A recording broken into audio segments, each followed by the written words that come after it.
আবারও বড় ধরনের হোঁচট খেয়েছে লেবার সরকার। এবার বেনিফিট সংক্রান্ত তাদের যে রিফর্ম পরিকল্পনা ছিল সেখান থেকে তাদেরকে পিছু হটতে হয়েছে, কারণ লেবার দলের প্রায় 120 জন এমপি এই বিলের বিরুদ্ধে ভোট দেওয়ার কথা বলেছিলেন।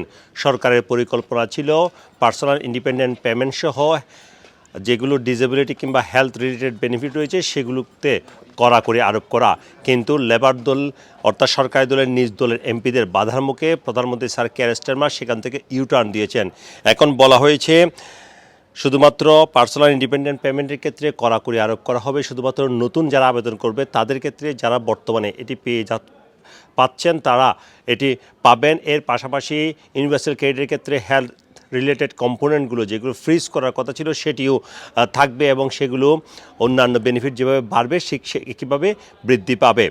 এর ফলে বলা হয়েছে সরকার একটি বড় ধরনের ধাক্কা খেয়েছে, যেভাবে উইন্টার ফুয়েল পেমেন্টের ধাক্কা খেয়েছিল ঠিক একই রকম ধাক্কা খেয়েছে। তারপরেও অনেক এমপি এখনও বলছেন তারা এখনও এই বিলের বিরুদ্ধে ভোট দেবেন, কারণ এখনও কিছু বিষয়ে তারা দ্বিমত পোষণ করছেন সরকারের সাথে। এই অবস্থায় লেবার সরকার চিন্তাভাবনা করছে আরও কীভাবে এই বিলকে সহজ করা যায়, যাতে করে কমনসে আগামী হয়তো বা কয়েক সপ্তাহের মধ্যে এই বিলের ভোটাভুটি হতে পারে। সেই ভোটাভুটিতে যাতে সরকারের পরাজয় না ঘটে সেজন্য তারা চেষ্টা চালিয়ে যাচ্ছেন। Sarwar Hossain, top news, London.